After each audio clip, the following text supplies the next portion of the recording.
Hi, welcome everyone. My name is Andy Rodriguez with Black Spinner, and this is my first episode of my record collection.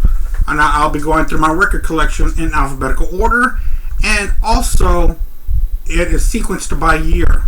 Today, on the first episode, of course, we'll start with the letter A. Without further ado, let's get started.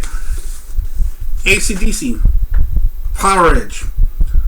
This is their debut here in America. There are a couple more that were done in Australia, but those are kind of hard to find. The standout tracks on here is It's a Long Way to the Top, You Wanna Rock and Roll Singer, The Jack, and Livewire. That's just side one. And side two starts off with Can I Sit Next to You, Girl, which is a very uncommon sound for AC/DC at this time. It was like a little bit of a boogie R&B rock song. It's a pretty good song. I enjoy it. And also Little Lover. I heard it this morning and I haven't heard it in a while, and it's a really good track. I enjoyed it. And She's Got Balls, which is a really good song. The way that they stretch out on that song is something that's pretty uncommon for them. But when they were first starting out, the first few albums, they would stretch out more than they will in the 80s. And of course, this ends with High Voltage. Next one, AC/DC. Dirty Deeds Done Dirt Cheap. Now, this one was released in America in 1981 after the Back in Black album, but this was actually the second release by AC/DC. And the songs on here are Dirty Deeds Done Dirt Cheap, Love at First Feel, Big Balls, Problem Child. There's going to be some rocking in. It Ain't No Fun Waiting to Be a Millionaire, which is a really good song. Now, I'm not going to go through every song on the albums, but I am going to mention every good song that is on the albums, so that you people that are fans of the band but haven't heard of these songs that I am listing, maybe it could be something that you might want to check into. AC/DC, Let There Be Rock. The tracks on here that are really good. Let's go with Dog Eat Dog, Let There Be Rock, and Bad Boy Boogie. Let's see here. Side 2, Problem Child, and Hell Ain't a Bad Place to Be, and A Whole Lot of Rosie. This is a good album. A lot of people I've been noticing on Facebook, I'm sorry, not Facebook, but on YouTube pages, other people that do this have this as number one for AC/DC, but I don't. I got it in my top 5, but not number 1. Porridge. Love this album by them. Rock and Roll Damnation, Give Me a Bullet, Riff Raff. It's a great song. Side 2 starts off with Sin City, What's Next to the Moon, and Kicked in the Teeth. It ends with Kicked in the Teeth. It's a good song. Live album. If You Got Blood, You've Got It. If You Want Blood, You've Got It.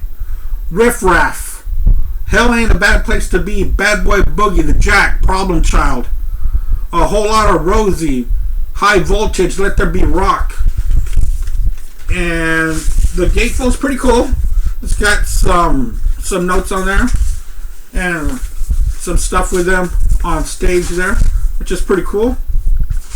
And if you notice right here, it's pretty neat how the guitar is going into Angus Young right there, with the blood coming all around, and in the back, he's laying down with the guitar sticking out of his back. Pretty cool.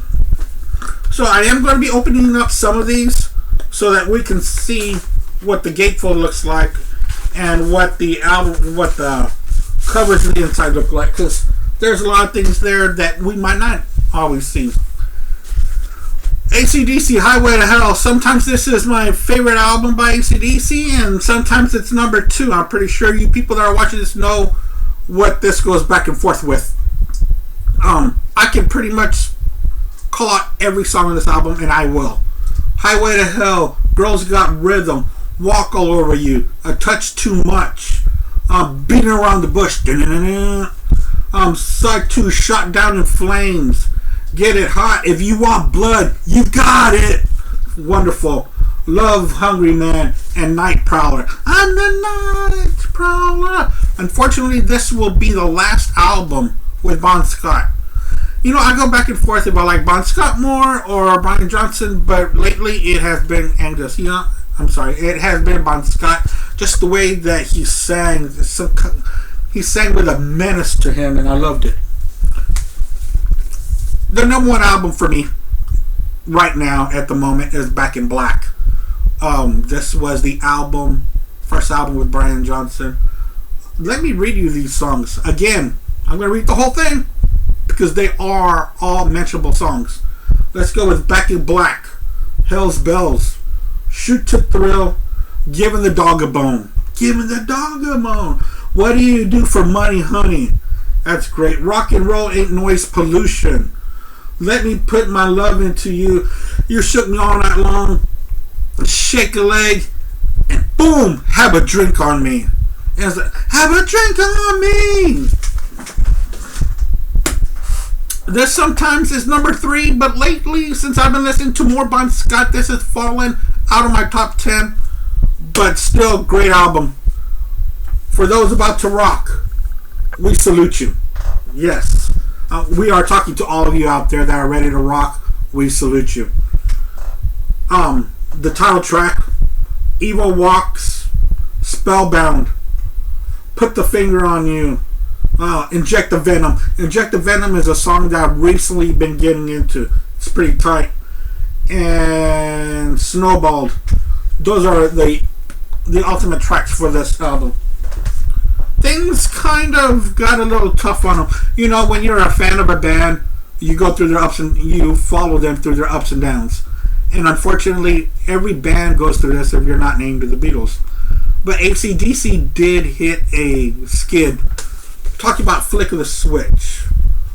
There's not that many songs on here that I'm going to want to roll off of here. Maybe Rising Power, Landslide, Guns for Hire. That's about it for this album. It's okay, but when I want to hear AC/DC, this isn't one that I pull out. And another one I don't pull out was the one right after that one, AC/DC Fly on the Wall. Sink the Pink was a good song on here, and Fly on the Wall. That's about it. The inside has the lyrics, and look at that. That's pretty neat. With the wood that comes from here. So that's you know, pretty neat. You know, I didn't even think of opening up the other ones, but I'm having problems putting that one back in. I'll mess with that later. And then things started turning around a little bit for them on this here. I don't have Who Made Who, which was a compilation of their greatest hits, I guess you might want to say. And that got them back in favor with MTV. And so did this one here. Blow Up Your Video. Songs on here. Heat Seeker was a pretty good video. That's when all the people were underneath the stage or whatever. And That's What I Want to Rock and Roll, Kissin' Dynamite, Nick of Time, and Rough Stuff. It's still a little bland for what we're used to from these guys, but nonetheless, it's a good album. This one here, when I go on vacation, I always want to go to record stores of each city that we visit. How about this one? When I was on vacation in Chicago, and Accept, Balls to the Wall. Great song on here is the title track, Balls to the Wall, and also, what's it called? Oh, Fight It Back. When I was hearing this album recently, I noticed the music is okay, maybe a little bit better than average, but Udo. The vocals by the lead singer, his first name is Udo, I can't really pronounce his last name, but his vocals on here are top-notch, aggressive, a voice that can just get you into the mood, just like, oh yeah! The next album I have here is a guy from the, let's say he hit it really big in the mid-'80s, and even late 80s. Who I'm talking about is the Canadian that owns Bryan Adams. Reckless. This is a really good album. I heard it recently because I kind of haven't heard it in a while, but for this show I wanted to really, get to know what I'm listening or what I'm talking about. One Night Love Affair is the way that it starts off. It's a great starter. Run to You. I'm gonna run to you. Heaven was a big ballad, a big hit for him. And I Need Somebody, How About You? And side 2 starts off with Summer 69. Summer 69 is one of my favorite songs, period. Kids Wanna Rock. And this ends with a song called Ain't Gonna Cry. And I wasn't that familiar with it until this last time that I heard it. And it was a rocker. It really surprised me. And also there was a song on here with a duet with the one and only Tina Turner. The song was called It's Only Love, and you could be better, considering the two talents that got together for this song. And the song is just okay. It could be better. And we come to a big stack of the Bad Boys of Boston. That's right, Aerosmith. This is their debut album. The songs on here, Make It and Dream On. Dream On was a big hit for them later on. Not when this album was released, but later on it became a hit for them. But the meat and potatoes on this album is side 2. Side 2, Mama Kin, Moving Out, Walking the Dog. Those are some good rockers. Side 2, you can tell they're a little bit tentative, not too sure what they want to do. They acted like on side 2 no one was going to listen to side 2, and they just went all out, and it was great. It was wonderful. One of my favorites by them, Get Your Wings. I like this album a lot. Same Old Song and Dance, Lord of Thighs, side 2, SOS Too Bad, Train Kept a Rollin', and Seasons of Wither. These were good songs, but not as good as what was on the horizon for them for the next 3 years, actually.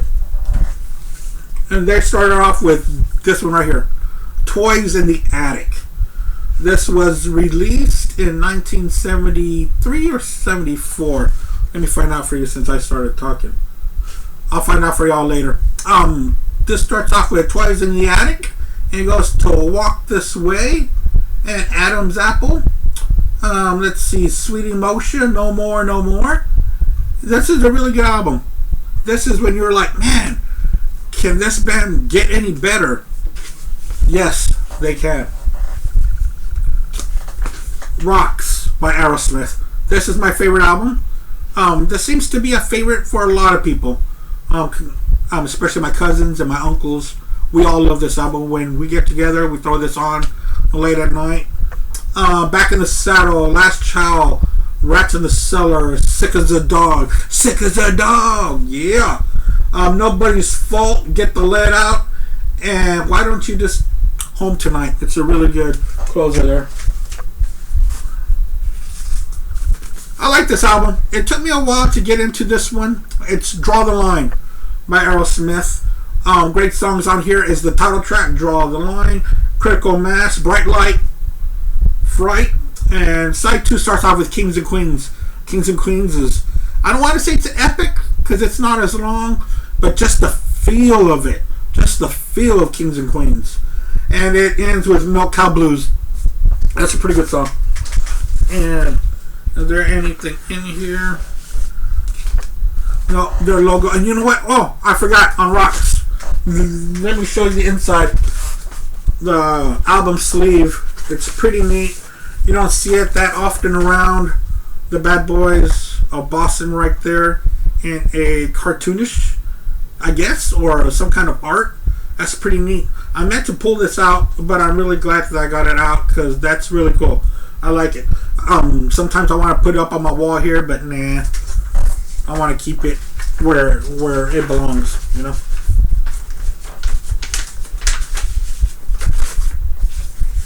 I'm glad I remembered that one because that was something I was telling myself that I wanted you guys to see because you really don't get to see it that often.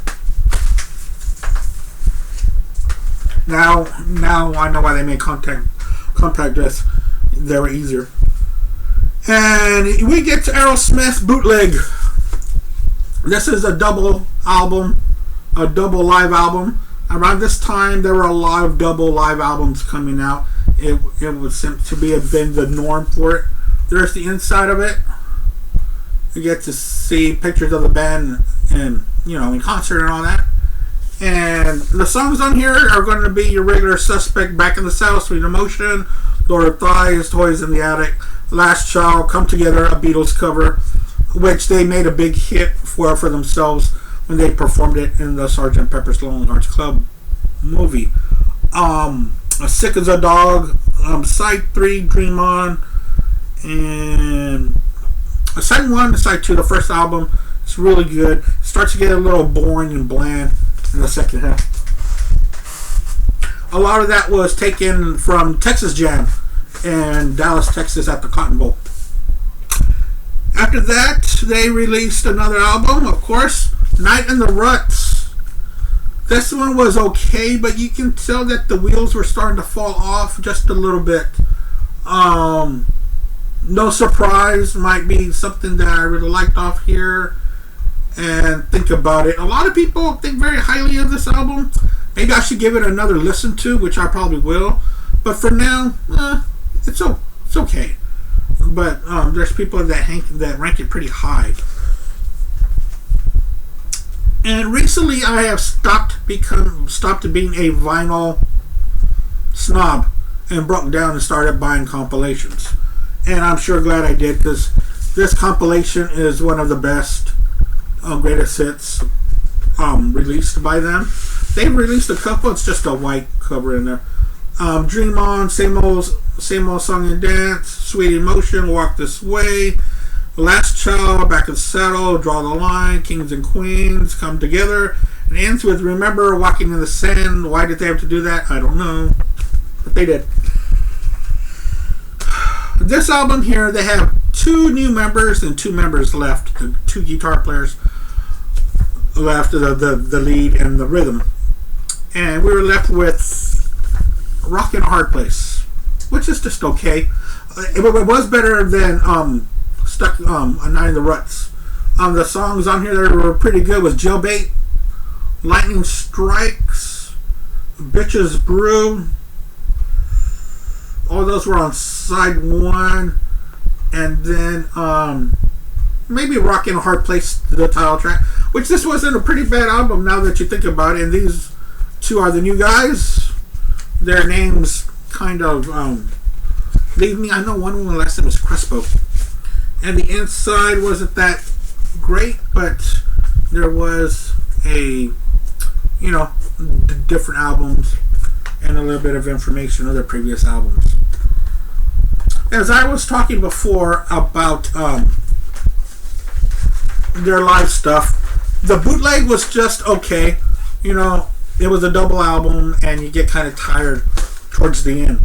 And this is what I wanted to talk to you all about, because they did release more live albums, but nothing better than this one right here. I'm looking for the blue one. The blue one is Classics Live. I've got Classic Lives too.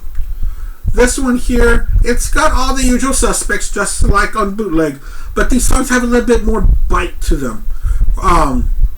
Back in the Saddle, Walk This Way, Move It Out, Draw the Line, The Same Old Song and Dance, Last Child, and Mama Ken. And Let the Music Do the Talking. It appears here on this Aerosmith album, but it was originally done by the Joe Perry Project, which was an album that Joe Perry did with a different singer and a whole different band entirely when he left Aerosmith, and they started to put it in their repertoire.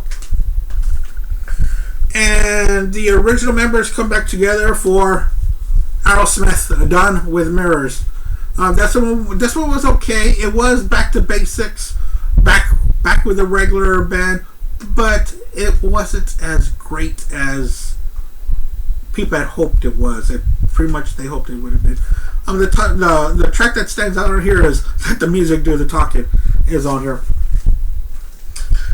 There's a lot of Aerosmith purists like my Uncle Rene and a couple of other of my friends that go only up to a certain point of Aerosmith. But when this album was released, I was in high school. So I'm talking about Pump. This is one of my favorite albums by them. And the inside has, Someone Pumping Gas. I could have done better than Someone Pumping Gas. But the songs on here are fantastic. Let's talk with Young Lust, Fine, Love in an Elevator, Janie's Got a Gun. That's only side 1. Side 2, The Other Side, and Voodoo Medicine Man. It has a very good funky sound to it. And it ends with What It Takes. Not just one of their best ballads, but one of the best rock ballads out there. When I was in elementary, what was really big was was the radio. And we would always listen to the radio on the way to school, my mom. And one of the big bands that were ruling the airwaves between 1980 and 1982 was this band here that probably guilty pleasure was invented for this band. Air Supply. Air Supply's greatest hits. I like their songs. It reminds me of my childhood.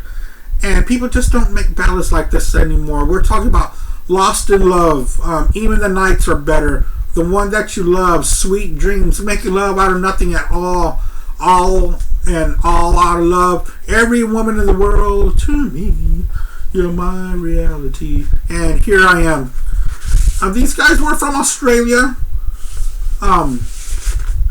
Good band. Good singers. Now, this next album here I got maybe about a month and a half ago going record shopping at Cactus Records here in Houston, Texas. And my uncle Rene and I go record shopping quite a bit. And he said for me to pick this one up. I said it was only 99 cents. I'll give it a shot. I heard it and I give it a B+. And I'm not going to go through the songs on this album because I don't know them enough to say, oh, I like this one, I like this one, I like this one. But I know that when I put it on, I was like, man, this is a pretty good album. Talking about the Alan Parsons Project.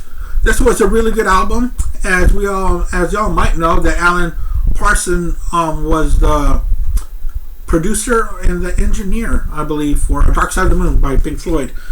This is The Turn of a Friendly Card. It's kind of light prog. Especially it was released in the early 80s. So prog of the 70s was on its way out. So this is kind of light prog. This next band that I'm going to be talking about here, this is an album that I had found for very cheap. The Almond Joys.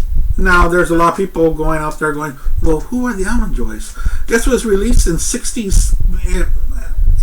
Well, these were recorded between the time of 67, 69. But this was released later on after the Almond Joys became the Allman Brothers. Yes, ladies and gentlemen, this has Greg Allman and Dwayne Allman on there. That's when they were called the Almond Joys. I've heard it a couple of times. They get a lot better. So I'm not going to go through these songs because I don't know them enough. I just know when I heard them, I wanted to put in an Allman Brothers album. But just to have this, a lineage of where they came from, it's really interesting. And I've got their second album, not their first, their second one is Idlewild South. Ladies and gentlemen, this was a big album for them. Beginning to end, from the first song to the last song, I'm talking about Revival, Don't Keep Me Wondering, Midnight Rider, In Memory of Elizabeth Reed. Now, when I'm going to be going through this discography by the Allman Brothers, I'm going to be saying in the memory of Elizabeth Reed quite a bit. Side 2, Hoochie Coochie Man, the best version of Hoochie Coochie Man by anyone, the best cover of Hoochie Coochie Man that I've heard. Please Call Home and Leave My Blues at Home. That's a good album. This is my favorite by them.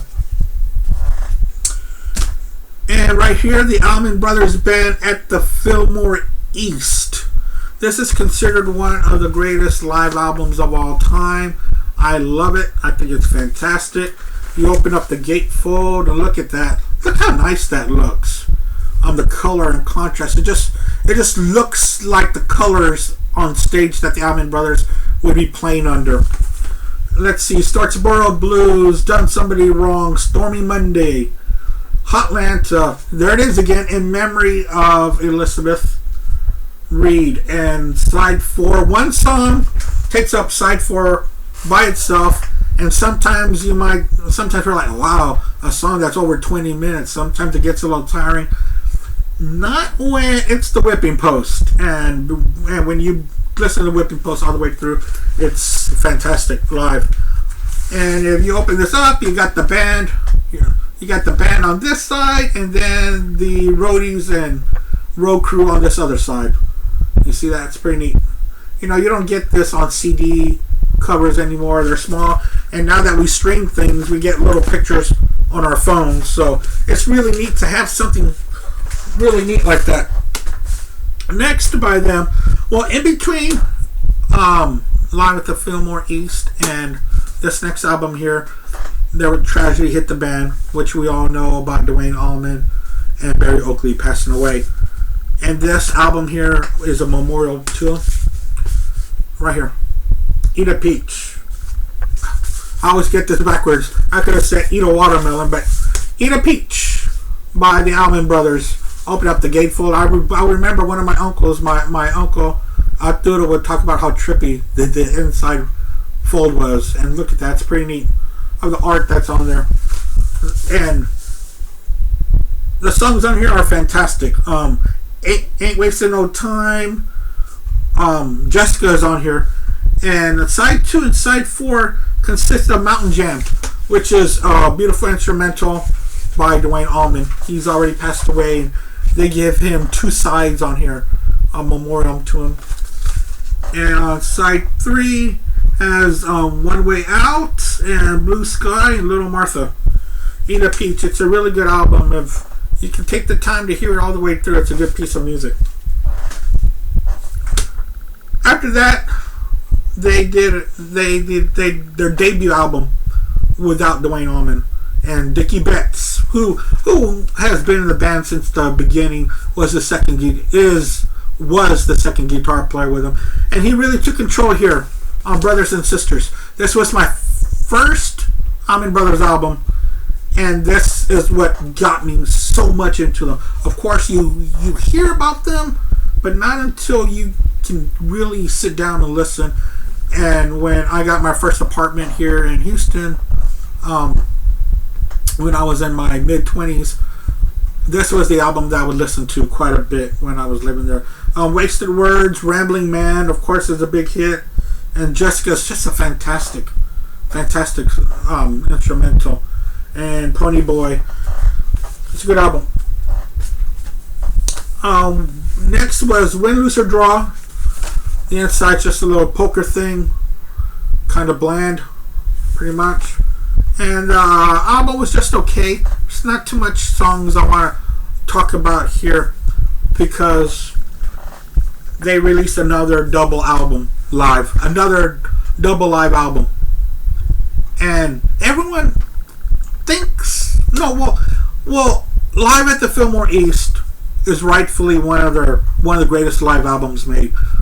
But when I want to listen to something live by the Allman Brothers, I'll pull this one out right here. Wipe the Windows, Check the Oil, Dollar Gas. The songs on here are a little bit more punchier and a little bit shorter.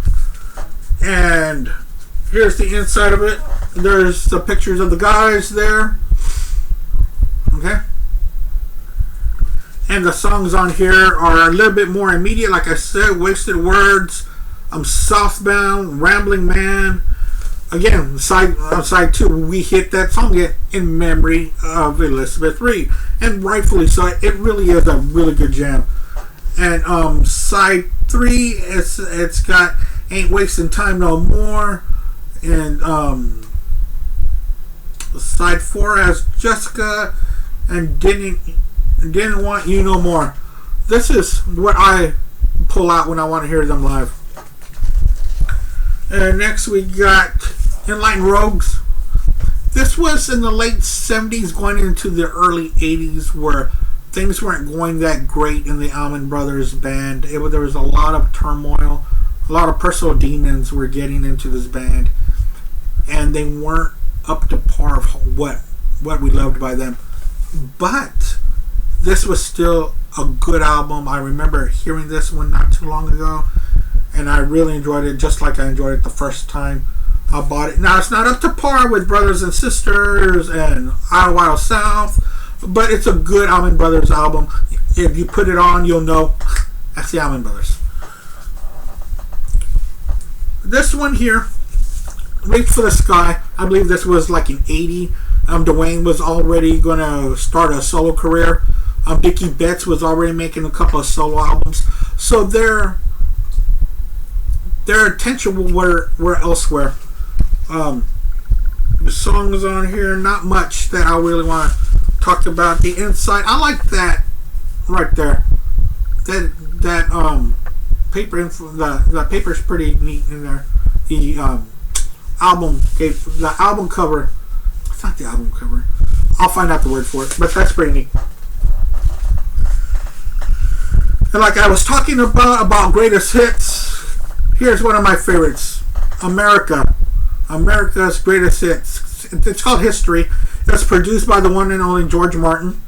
And the songs on here is just some of the greatest, well, not greatest, but one of the top early 70s soft rock. A Horse with No Name, I Need You, Sandman, Ventura Highway, Don't Cross the River. Side 2 has the Tin Man, Lonely People. This is all for all the lonely people who think that life has got them down. But my favorite song on here is Sister Golden Hair. I love Sister Golden Hair. And when I had heard this recently for the show, I really liked the song Daisy Jane. It's pretty neat. And this next album here, about 6 or 7 years ago, maybe even up to 10 years ago, there was a documentary on VH1 for this band, and it kind of got people's interest back into them, and it got me back, not back into them, but for the first time I said, let me check them out. And when I found this album, I got it, and then I was like, I was a little disappointed. It's kind of generic. Anvil, Hard and Heavy. Not any songs I really want to talk about on here. Maybe School of.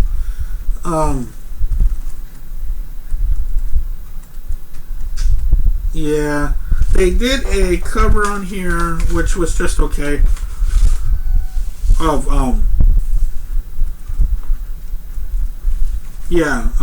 a cover painted black, which was just okay. A big anvil on the front. Not that memorable of an album, but nonetheless, a lot of people like them.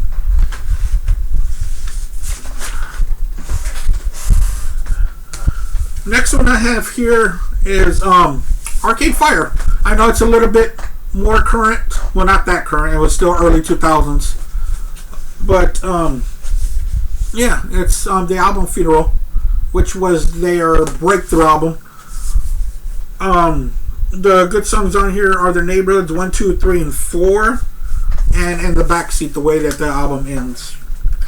Now, this next album here, I picked this up with my uncle Rene, and there's a place over here in the south. I don't know if they have them in the north, called Half Price Books, because I've never seen them up north. I always see them down here in the south, and they have a great records for great prices. And I found this one for $1.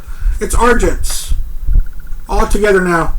This starts off with Hold Your Head Up, which was a really, well, their big hit, what they're really known for. Another good songs on here are Keep On Rolling, I Am the Dance of Ages, and this ends with a suite called Pure Love. Suites 1, 2, 3, and 4. And also, I was going through this, and what's really neat is that it's got a little booklet. Here, let me show you. Let me see it if I can get it. With each band member has a page dedicated to themselves. There's for Argent. Let's see if I can find it. And it gives you a bio, and it's really neat. And there's the album. Looks great. I haven't been showing the albums, but all these are in great shape, and I hear these very often. I'm not one of these guys that is going to save them. Don't touch them. Don't play them. Don't take the wrapper off, for crying out loud. I listen to them. I listen to them a lot. I'm a music lover, so that's what I do with them. And this next band here, this was their debut album. This was a supergroup, a prog supergroup, consisting of the band's 2 members from the band of Yes, and from Emerson, Lake and Palmer, and from King Crimson. Talk about Asia, their debut album. This was a pretty good album. I still enjoy it today. It starts off with the Heat of the Moment. Heat of the Moment. And it still can be heard in rock radio and like in classic rock, and also like if you stream like the 80s, it's still played on there very, very regularly. Only Time Will Tell is a really good ballad. I like that song. In fact, that's my favorite song on here. Is Only Time Will Tell. I like it. And last but not least, for the letter A, is a band of the mid-80s were what I like to call pop rock. No, not pop rock. Pop metal. No, not pop metal. Pop hard rock. Pop hard rock. I'm talking about Autograph. A really good band. Not in the league of being heavy metal or pop metal, but a good rock band. They can't be called pop rock because they were heavier than that. And not overrated and not underrated. Autograph was like just there, but if you really wanted to hear a good album, like on a Saturday afternoon or a Saturday early morning and you're cleaning the house or doing yard work, Autograph was a good band to throw on there. On here we got Turn Up the Radio, which was their biggest hit. Turn Up the Radio was a good song. My Girlfriend's Boyfriend Isn't Me. I like that song. That's pretty funny. And Deep End was a good song. Send Her to Me was also a good song. And All I'm Gonna Take is the way it ends, and that was also a good song. Well, I really hope you enjoyed my first episode here doing the letter A, and I'm really glad that you joined me, and I'm very excited to go through the rest of the alphabets. The next will be the letter B, and after that I'm going to have to do the Beatles on their own. And thank you so much for spending this time with me, and take care of yourselves, and may God bless y'all. Thank you.